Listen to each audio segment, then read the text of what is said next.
Selamat pagi adik-adik, apa kabarnya nih adik-adik pagi hari ini? Adik-adik udah bangun kan? Pasti udah semangat kan ya mau beraktivitas lagi. Tapi sebelumnya adik-adik sama Kak Karen kita berkumpul di sini. Kita mau bersaat teduh bersama adik-adik. Nah, adik-adik, sebelum kita beraktivitas kembali nih, kita mau merenungkan firman Tuhan dulu adik-adik. Kita buka Alkitabnya dari Zakaria 4 ayat 8 sampai dengan 14. Zakaria 4 ayat 8 sampai dengan 14 ya adik-adik. Boleh dibuka dulu Alkitabnya. Sudah adik-adik? Oke, kalau sudah biarkan Alkitabnya terbuka, kita berdoa. Mari kita satu dalam doa. Lipat tangannya dan tutup matanya. Kita satu dalam doa. Ya Allah Bapa yang di dalam surga, terima kasih Tuhan Yesus telah mengumpulkan kami, anak-anak-Mu, untuk mendengarkan sedikit dari firman-Mu, untuk membimbing kami dalam kegiatan kami hari ini ya Tuhan.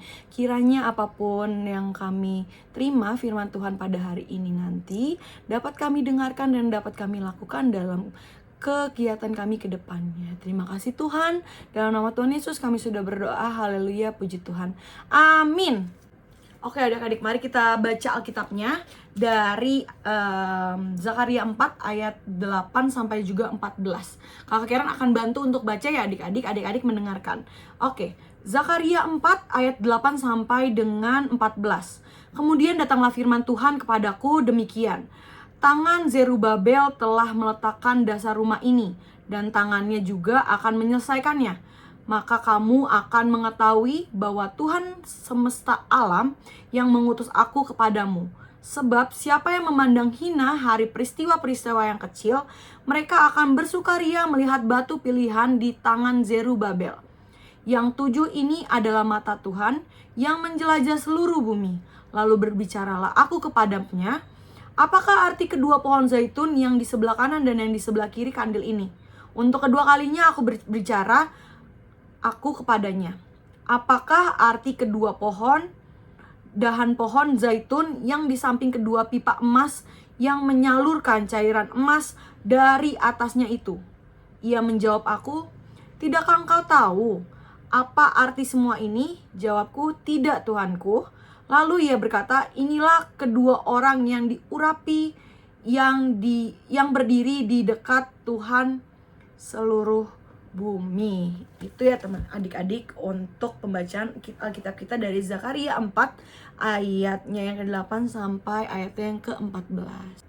Oke adik-adik, sebenarnya adik-adik poin dari pembacaan kita pada pagi hari ini tuh adalah Tuhan mau kalau misalkan pada saat kita diutus sama Tuhan, seperti yang tadi dibilang di Zerubabel itu, kalau Tuhan sudah mengutus kita, Tuhan mau kita langsung kerjakan. Karena Tuhan sudah percaya sama kita, pasti kita akan bisa mengerjakannya.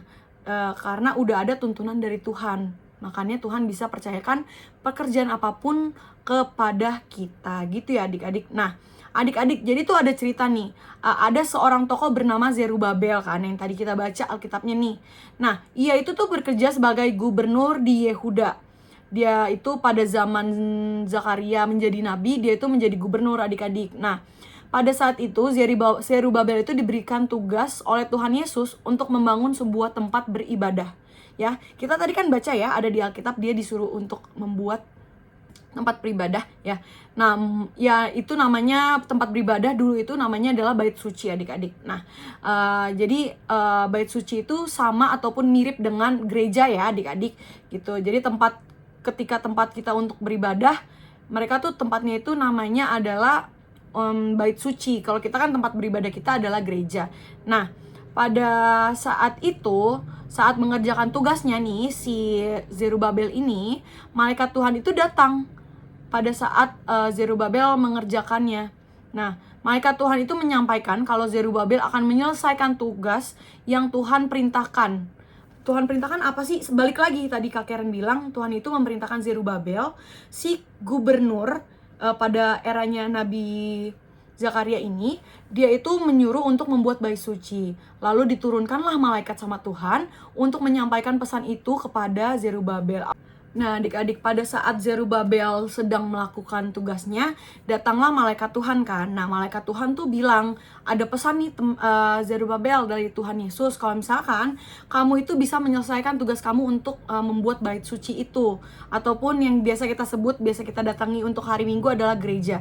Lalu pada saat itu Zerubabel ini langsung melaksanakan apa yang diberitahu oleh malaikatnya Tuhan Yesus. Nah, dia tuh kenapa dia percaya dan dia langsung kerjakan, karena dia tahu kalau setiap apapun yang dia lakukan itu Tuhan Yesus selalu menuntun dia. Jadi apapun yang dia kerjakan itu sudah utusan dari Tuhan Yesus. Jadi dia percaya kalau misalkan apapun yang sudah ditugaskan kepadanya itu akan tetap di bawah nama Tuhan Yesus, adik-adik. Jadi pada saat itu nih dia si Zerubabel tuh senang sekali nih karena mengerjakan tugasnya itu dengan selesai dengan pertolongan dari malaikat Tuhan Yesus dan juga dari Tuhan Yesus. Nah, karena itu kita harus belajar nih adik-adik ya dari Zerubabel. Kalau misalkan Tuhan itu juga mau menginginkan kita itu mengerjakan tugas kita, tidak usah menunda-nunda pekerjaan tugas kita. Misalkan sebagai contoh ya adik-adik, pada saat kita kan pasti kan adik-adik kan sekolah minggu ya kalau hari Minggu. Pada hari Minggu itu misalkan kakak-kakaknya itu memilih untuk membawa persembahan ataupun untuk doa syafaat secara on the spot nih. Adik-adik dipilih nih sama kakak-kakaknya. Adik-adik nggak boleh nolak ya adik-adik, karena ingat seperti Zerubabel tadi, kalau misalkan kalian udah ditunjuk, berarti Tuhan Yesus melalui kakak-kakak kalian menunjuk kalian untuk melakukan tugas kalian. Jadi kalau kalian udah ditunjuk, lalu kerjakan saja. Biar hati Tuhan itu senang dan juga kalian bisa selalu ada dalam lindungan Tuhan Yesus. Jadi buat adik-adik semua nih, dalam segala sesuatu, dalam segala pergumulan kalian di setiap saat, adik-adik tuh harus percaya Tuhan Yesus itu selalu ada bersama adik-adik dan selalu membimbing adik-adik. Jadi kalau misalkan kalian ragu nih, misalkan kalian kalau di sekolah ya, kalau di sekolah misalkan aku kok sedih banget ya, aku nggak punya temen nih gitu. Misalkan ya adik-adik, aku nggak punya temen nih gitu. Berarti Tuhan Yesus nggak sayang sama aku ya? Bukan adik-adik, bukan Tuhan Yesus nggak sayang sama adik-adik. Tapi adik-adik itu Tuhan Yesus mau adik-adik tuh belajar untuk berealisasi dengan teman-teman sekalian. Misalkan adik-adik itu bisa langsung kayak ayo teman kita jajan yuk bareng, itu pasti teman-teman kalian pasti mau adik-adik. Jadi adik-adik tuh jangan sampai merasa kayak Tuhan tuh nggak selalu ada buat kita. Jangan sampai kayak gitu ya adik-adik, karena setiap langkah kita, setiap apapun yang kita lakukan dalam kehidupan kita itu Tuhan Yesus itu selalu membimbing kita. Makanya Tuhan Yesus menyampaikan dalam Zakaria ini, Zakaria 4 ayat 8 sampai dengan 14 ini, Tuhan Yesus menyampaikan kepada kita kalau misalkan kita diberi pekerjaan entah dari orang tua, dari sekolah minggu, ataupun dari pertemanan, kita tuh harus tetap melakukannya. Jangan ada keluh kesah, karena Tuhan Yesus selalu membantu dan juga membimbing kita dalam setiap kegiatan kita ya. Jadi kita harus menjadi anak Tuhan Yesus yang mau untuk selalu mengerjakan hal-hal baik yang di mata Tuhan Yesus, karena Tuhan Yesus pasti selalu akan membantu dan juga Tuhan Yesus pasti selalu akan melindungi kita dalam setiap kegiatan kita ke depannya gitu adik-adik. Segitu aja untuk firman Tuhan hari ini adik-adik. Mari kita bersatu dalam doa. Ya Allah Bapa di dalam surga, terima kasih Tuhan kami telah mendengarkan firman-Mu. Untuk pagi hari ini Tuhan Yesus, kami telah belajar seperti Zerubabel yang mau mengerjakan tugas-tugasnya sesuai dengan keinginan Tuhan, mengerjakan pada saat Tuhan suruh dan juga mengerjakan saat kita ditunjuk ya Tuhan. Tuhan Yesus, kiranya Tuhan Yesus mau memberkati kami sebagai anak-anak-Mu, biar kami bisa berluas hati untuk mau dan untuk mau belajar juga untuk mau mengerjakan tugas-tugas yang Tuhan berikan, ataupun kita mau mengerjakan tugasnya secara langsung tanpa kita menunggu pamrih ataupun tanpa kita menunggu untuk kesenangan untuk kitanya tuh apa. Tapi kami percaya apapun yang Tuhan lakukan untuk kami, itu semua untuk kebaikan kami juga. Terima kasih Bapa telah mengajarkan kami pagi hari ini sebelum kami beraktivitas. Sekarang kami ingin beraktivitas, Tuhan Yesus memberkati aktivitas kami dari awal nanti sampai akhirnya. Terima kasih Tuhan, dalam nama Tuhan Yesus kami sudah berdoa. Haleluya, puji Tuhan, amin. Amin. Terima kasih adik-adik, selamat pagi, selamat beraktivitas.